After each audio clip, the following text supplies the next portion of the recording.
এটা ঢাকা 16 আসন না, এটা সারা বাংলাদেশে যারা অসহায় মানুষ আছে তাদের পাশে অলরেডি তারেক রহমান সাহেব দাঁড়িয়েছেন এবং বিভিন্ন জায়গায় আপনারা দেখেছেন উনি নিজে স্বউদ্যোগে বিভিন্ন জায়গায় খোঁজখবর রাখছেন।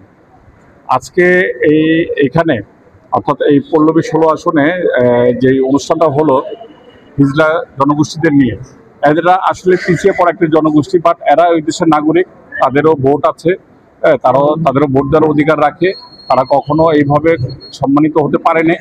তাই আমিনুল হক ভাইয়ের নির্দেশে ওনার সার্বিক চিন্তাভাবনা আমাদেরকে যখন আমিনুল হক ভাই নির্দেশ দিলেন, আমরা তখন এই ব্যতিক্রমী ধর্মীয় উদ্যোগটা নিয়েছি যে যারা অবহেলিত তাদেরকে একত্রিত করে, তাদেরও কথা বলার স্বাধীনতা আছে, সবকিছু চিন্তা ভাবনা করে আমরা তাদেরকে নিয়ে এই ব্যতিক্রমী ধর্মীয় আয়োজনটা করার চেষ্টা করেছি। না, এখানে পল্লবী এবং রূপনগরের এই আসনের যারা বসবাস করেন তারাই এসেছে।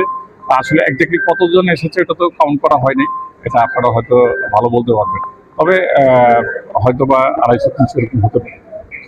তাদের ভিতরে অনেক প্রতিভাবান লোক আছে, সেগুলো কি এখানে আপনাদের সামনে প্রকাশ করছে?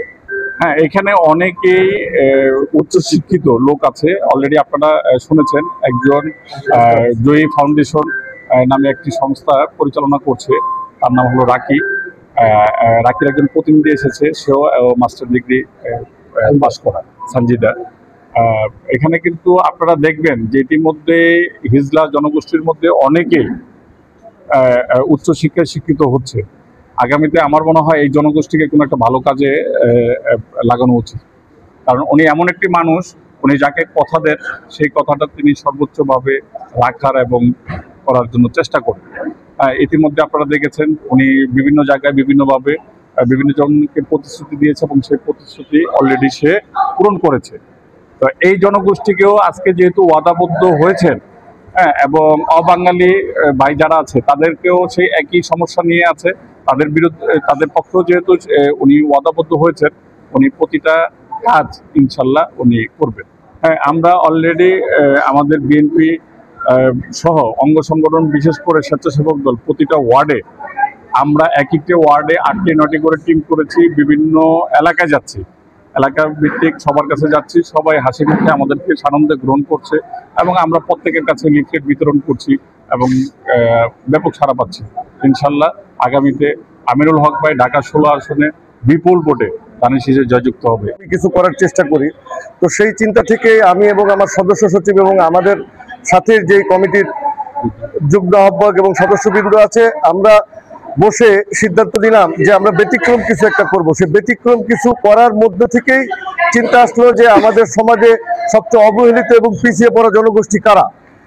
তো আমরা দেখলাম যে হিজলা জনগোষ্ঠী হচ্ছে আমাদের মধ্যে সবচাইতে অবহেলিত। তারাও মানুষ, তারা পরিবার থেকে বঞ্চিত, তারা সমাজ থেকে বঞ্চিত, অবহেলিত। তাই আমরা তাদেরকে নিয়ে এই আয়োজনটি করি। আসলে কথাগুলি শুনে চোখে পানি ধরে রাখার মতো না, কারণ তারাও আমাদের মতো, আপনাদের মতো মানুষ, কিন্তু তারা পরিবার থেকে ছোটবেলা থেকে বিতাড়িত। তাদের মধ্যে অনেকে আছে অনেক উচ্চশিক্ষিত, কিন্তু শুধু এই তৃতীয় লিঙ্গের হওয়ার কারণে তারা সমাজে কোথাও তারা কোনো জায়গা পায় না, না চাকরি পাচ্ছে, না সমাজে সাধারণ মানুষ তাদের সাথে মিশছে। এই জিনিসগুলি আমাদেরকে যথেষ্ট প্রিয়া দিয়েছে এবং আমাদের 16 আসনের মাটিও মানুষের নেতা, 16 আসনের অভিভাবক, স্বপ্নদ্রষ্টা জনাব আমিনুল হক ভাই তাদের সাথে ওয়াদাবদ্ধ হয়েছেন আজকে যে উনি যদি এই 16 আসনে ধানের শীষ প্রতীক নিয়ে যদি নির্বাচিত হয়, তাদের জন্য স্থায়ী বাসস্থানের ব্যবস্থা করবেন এবং তাদের মধ্যে যারা শিক্ষিত জনগোষ্ঠী তাদের চাকরি সহ অন্যান্য সুবিধাগুলি উনি দিবেন। আসলে আপনারা জেনে থাকবেন আমিনুল হক ভাই শুধু হিজড়া না, এর আগে আমাদের অবাঙালি যে ভাইরা আছে তারা দেশ স্বাধীনের পর 1971 সালের পর থেকে ক্যাম্পের মধ্যে অমানবিকভাবে জীবনযাপন করতেছে।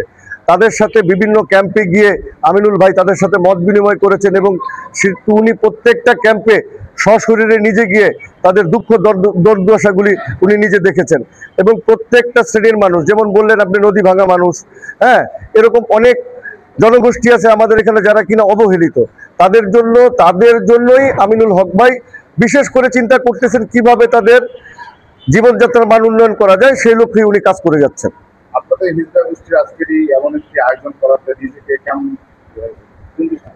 সত্যি আমরা আজকে খুবই আনন্দিত, কারণ আমার সদস্য সচিব, আমি সহ আমাদেরই ফুল টিম গত 15 দিন যাবৎ অক্লান্ত পরিশ্রম করেছি। কারণ আপনারা জেনে থাকবেন যে এদের কিন্তু স্থায়ী কোনো বাসস্থান নাই, তারা বিভিন্ন জায়গায় থাকে। তাদেরকে খুঁজে খুঁজে বের করা এবং তাদের সাথে যোগাযোগ করা, এটা সত্যি খুব কষ্টদায়ক এবং খুবই দুরূহ একটি কাজ।